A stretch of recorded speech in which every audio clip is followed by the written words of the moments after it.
আমরা যখন আন্দোলন করে আসতেছিলাম ওই দিক থেকে ভিতরে হামলা দিয়ে আমাদের রাফি ভাইকে আঘাত করেছে পুলিশ, আমার শরীরের সামনে আঘাত করেছিল।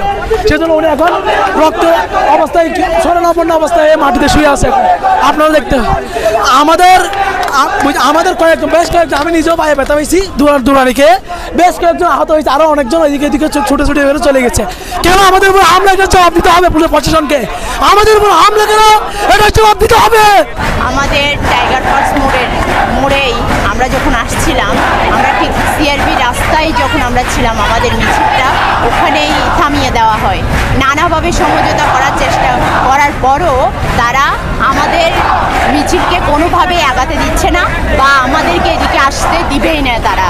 তো পরে যখন আমাদের আন্দোলন তো চলবে, এটা তো আমরা যতক্ষণ আমাদের দাবি আদায় না হচ্ছে আমরা ততক্ষণ চালাবো। আমরা যারা মেয়েরা সামনের সারিতে ছিলাম এবং পিছনে যারা ছিল, আমরা সামনের দিকে ব্যারিকেড ভেঙে যাওয়ার চেষ্টা করেছি এবং ব্যারিকেড ভেঙে আমরা চলেও আসছি। ওই আসার মুহূর্তে আমাদের প্রত্যেকটা মেয়েকে তারা একদম চারপাশেই পুলিশ ধরে ফেলেছে, এমনকি আমাদের ব্যানার আমাদের থেকে ছিনিয়ে নেওয়ার চেষ্টা করেছে।